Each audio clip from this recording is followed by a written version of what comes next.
হাসিনা এবং ওসমান হাদির যে হত্যাকারীদেরকে ভারত থেকে দেশে ফিরিয়ে আনার ব্যাপারে কূটনৈতিক কার্যক্রম ঠিকমতো পরিচালনা করা হচ্ছে না।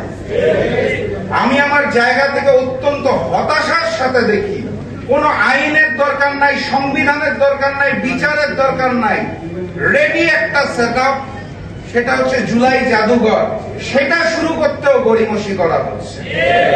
আমি আমার জায়গা থেকে বুঝতে পারছি না, আমরা যখন সকলে দাঁড়িয়ে বলার চেষ্টা করছি যে সংবিধান সংস্কার পরিষদ করতে হবে, গণভোটের গণ রায়ে বাস্তবায়ন করতে হবে, তার পূর্বের এই ছোট ছোট কাজগুলাই তো আমরা করতে পারছি না। কেন পারছি না? আমরা আমাদের জায়গা থেকে যেটা দেখতে পাচ্ছি সেটা হচ্ছে জুলাই গণ অভ্যুত্থানে অগাস্টের 5 তারিখে ফ্যাসিস্ট শেখ হাসিনা এবং আওয়ামী লীগের যে পতন হয়েছিল, সেটার সাথে সাথে ওই পার্শ্ববর্তী রাষ্ট্র ভারতের আধিপত্যবাদেরও পতন হয়েছে। এবং এই বর্তমান পরিস্থিতিতে জুলাইকে অস্বীকার করা বিএনপি সরকারের পক্ষে তখনই সম্ভব যখন তারা নতুন করে ফ্যাসিস্ট হতে চায়, যখন তারা নতুন করে ভারতের সামনে মাথা নত করতে চায়।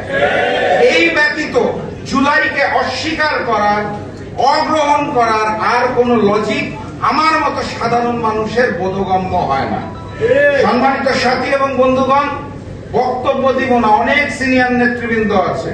আমি শুধু বলতে চাই, ওই যে ছোটবেলায় দেখতাম হচ্ছে যে শুনতাম পড়তাম যে মুখে মধু অন্তরে বিষ, এখন এই বর্তমান অবস্থায় এসে দেখতে পাচ্ছি ওই হিন্দুস্তান আওয়ামী লীগ আর বিএনপি মিলেমিশে একাকার হয়ে গেছে।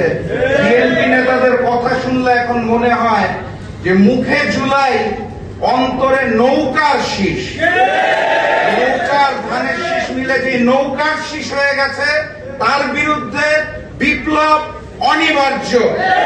আপনাদের শুধু এই আহ্বান জানাই, দেখা হবে বিপ্লবে, দেখা হবে বিজয়ে, বিজয়ের পথে যাত্রা শুরু জীবন অথবা মৃত্যু। আসসালামু আলাইকুম।